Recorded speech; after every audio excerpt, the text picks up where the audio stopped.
નમસ્કાર, આપ જોઈ રહ્યા છો સ્પાર્ક ટુડે ન્યૂઝ. બરોડા ડેરીથી સુસેન સર્કલ તરફ આવતા રોડ પર ભૂવા પડ્યા છે. આ ભૂવાઓએ હવે હેટ્રિક કરી છે. એક પછી એક સુસેન સર્કલ રોડ પર ભૂવાઓ પડી રહ્યા છે. આ ત્રીજો ભૂવો વડોદરા શહેરમાં પડ્યો છે. મકરપુરા રોડ પર આવેલ ઇન્ડિયન પેટ્રોલ પંપની બાજુમાં અને ફોનિક્સ સ્કૂલ પાસે બે મોટા ભૂવા પડ્યા. હજુ તો બે ભૂવાઓનું પુરાણ યોગ્ય રીતે થયું નથી અને ત્યારે શહેરીજનો માટે એક નવું નજરાણું આવી ગયું છે. સુસેન સર્કલ પાસે એક મસમોટો ભૂવો પડ્યો છે, જ્યાં 24 કલાક ટ્રાફિકની અવરજવર રહે છે. ત્યાં આગળ જ મસમોટા 4 થી 5 ફૂટ જેટલો મોટો ભૂવો પડ્યો છે. સર્કલ કે જે અવારનવાર ગાડીઓની અવરજવર થતી હોય છે, અહીં મોટા પ્રમાણમાં ટ્રાફિક હોય છે, તેવામાં જ મોટો ભૂવો પડ્યો હોય અહીં શહેરીજનો માટે મુશ્કેલી વધી ગઈ છે.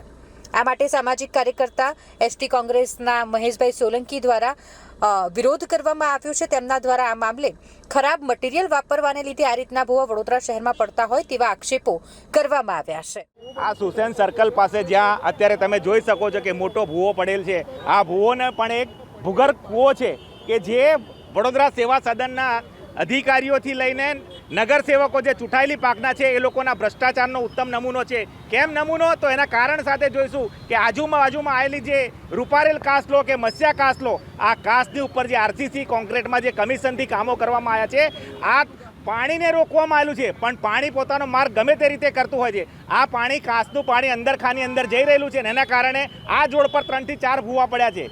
એ ગટર લાઇનનું પાણી ના હોય છે કે વરસાદી પાણી જે અંદર ખાતે જાય છે, પણ એ જોવાની જવાબદારી જે તે અધિકારીઓની અને ચૂંટેલા પાકના લોકોની છે. ફક્ત સ્માર્ટ સિટીની વાત કરીને મોટા મોટા ટીવીઓ લગાવીને કરોડો રૂપિયાનો ભ્રષ્ટાચાર આચરી રહેલા લોકો આ ક્યારે જાગશે, એ એક પ્રજાની માટે મોટામાં મોટો સવાલ છે. બની શકે છે આવનાર દિવસોમાં મોટી ઘટના, મોટી હોનારત પણ થાય. અત્યારે કોઈ મોટું વ્હીકલ જતું હોય તો એમાં જાનહાનિ પણ થઈ શકે. આ તમામની માટે કોર્પોરેશન તંત્ર જવાબદાર છે અને એ એમનો ભ્રષ્ટાચાર જ આચરી રહેલા છે. મહેશ સોલંકી, સામાજિક કાર્યકર, વડોદરા શહેર કોંગ્રેસ.